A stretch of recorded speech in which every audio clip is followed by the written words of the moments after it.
இருக்கு. அது வந்து கொஞ்சம் பேட் வேர்ட்ஸ் கலந்து அவங்க ஜாலிக்காக, மக்களுக்காக பேசுறாங்க.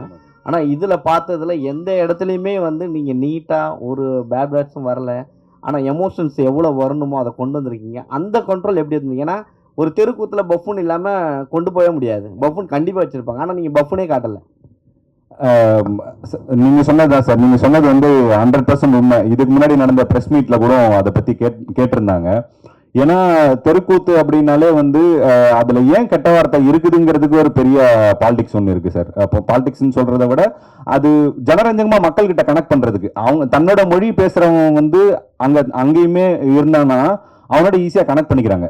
ஒரு ராத்திரி இல்ல சார், ஒரு சில கிராமங்கள்ல வந்து 10 ராத்திரிலாம் வந்து தெருக்கூத்து நடக்கும்.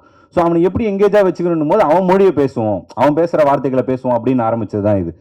நான் முன்னாடியே சொன்ன மாதிரி ஒருவேளை அதை அப்படியே அவங்க பேசுறத அப்படியே வச்சிருந்தேன்னா சென்சார்ல எப்படி இருந்திருக்கும்ன்றது எனக்கு தெரியல சார்.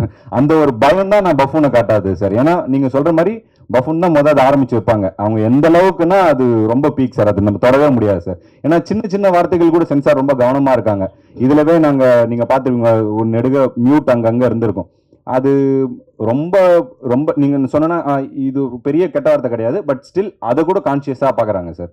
ஸோ அந்த முடிவு தான் சார் அது. ஆனால் அதெல்லாம் எல்லாமே ஜனரஞ்சகமாக இருந்தது. படம் எக்ஸ்ட்ரானரியாக இருக்குது. தேங்க்யூ. அது இந்த மாதிரி நிறைய பேர் கேள்வி கேட்க இந்த படத்துக்கு வெயிட்டிங்க.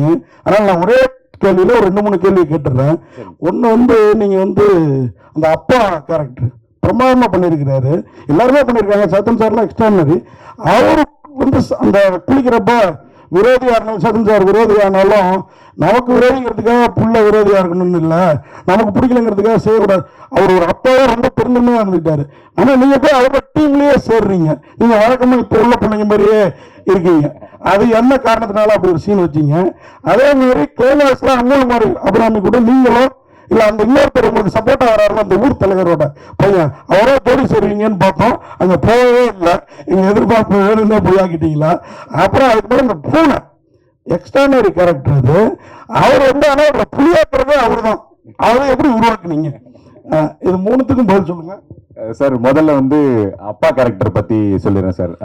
நீங்க சொன்ன அந்த சீன் வந்து எனக்கு ரொம்ப ரொம்ப பிடிச்ச ஒரு பர்சனலான ஒரு சீன் தான். ஏன்னா எங்க அப்பா கிட்ட நான் சொல்லணும்னு நினைச்சதுதான் படத்துல டைலாகா வச்சிருக்கேன் சார். ஏன்னா வீட்டுல வந்து அது அப்பா சொல்றதை கேட்கக்கூடாது அப்படிங்கிறதுக்காக இல்ல, அந்த அந்த அந்த ஜமாவே அப்பாக்காக தான் மீட்டெடுக்க முயற்சி பண்றான். அதுக்கான தொடக்கமா அது மேபி அதோட தொடக்க காரணம் வேறவா இருந்திருக்கு அவனுக்கு.